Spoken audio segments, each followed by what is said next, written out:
Hi friends, നമ്മളെപ്പോൾ എന്ത് കഴിക്കണമെന്ന് പഠിച്ചോ നേരത്തെ തീരുമാനിച്ചു എന്ന് പറയുന്നത് വെറുതെ അല്ലല്ലേ. ഞാൻ ഈ മുട്ട പുഴുങ്ങാനിട്ട സമയത്ത് ഞാൻ ഉണ്ടാക്കാൻ വിചാരിച്ചത് എന്തായിരുന്നറിയോ? മുട്ട ചമ്മന്തി. മുട്ടയൊക്കെ പുഴുങ്ങി പ്ലേറ്റിലാക്കി വെച്ച് നോക്കുമ്പോഴാണ് കേട്ടോ ആ വലിയ ഞെട്ടിക്കുന്ന സത്യം ഞാൻ അറിഞ്ഞത്. ഇവിടെ മൈദല്ലായിരുന്നു. നേരെ രാത്രിയായി പോയതുകൊണ്ട് തന്നെ ആരും പീടിയെ പോകാനൊന്നും കൂട്ടാക്കിയില്ല കേട്ടോ. പിന്നെ ഭാഗ്യത്തിന് ഞാൻ ചമ്മന്തി ഒന്നും പൊടിച്ച് വെച്ചില്ലേനും, അതുകൊണ്ട് പീടിയെ പോകാൻ ഞാൻ ആരെയും അധികം നിർബന്ധിച്ചില്ല. അങ്ങനെല്ലാം കൂടി വലിയൊരു ചട്ടി അടുപ്പത്ത് വെച്ച് കുറച്ച് വെളിച്ചെണ്ണ ഒഴിച്ച് പുഴുങ്ങിയ മുട്ടല്ലോടി ഞാൻ അതിലേക്ക് ഇട്ടിട്ട് അന്നപ്പോൾ ക്യാമറാമാനി ഓടുന്ന രംഗമാണ് കേട്ടോ നിങ്ങളപ്പോൾ കണ്ടത്.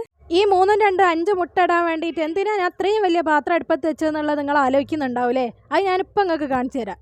എണ്ണയിൽ കിട്ട കോഴിമുട്ടയിലേക്ക് എരിവിനാവശ്യമുള്ള മുളകും പൊടിയും മഞ്ഞൾപ്പൊടിയും കുറച്ച് ഗരം മസാലയും കയ്യിലുണ്ടെങ്കിൽ കുരുമുളക് പൊടി ഇടുക, ആവശ്യത്തിനുള്ള ഉപ്പും ചേർത്തിട്ട് പിന്നെയാണ് നമ്മൾ വലിയ ചെമ്പ് അടുപ്പത്ത് വെച്ചതിനുള്ള ആവശ്യം വരുന്നത്. ഇതിൻ്റെ ഒരു തല അടുപ്പ് പിടിച്ചിട്ട് കറക്കുക തന്നെ, മസാല എല്ലായിടത്തും എത്തുന്നത് വരെ കറക്കി എടുക്കുക.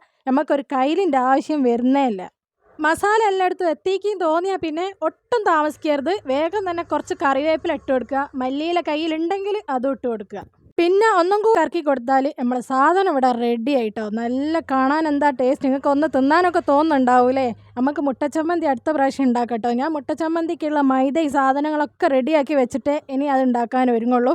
അപ്പോൾ അടുത്ത പ്രാവശ്യം മുട്ടച്ചമ്മന്തി ഉണ്ടാക്കുന്നത് കാണണമെങ്കിൽ എൻ്റെ ചാനൽ വേഗം തന്നെ സബ്സ്ക്രൈബ് ചെയ്തോളി. വീഡിയോ ഇഷ്ടമായ ലൈക്ക് ചെയ്തോളി. എന്നാൽ ശരി.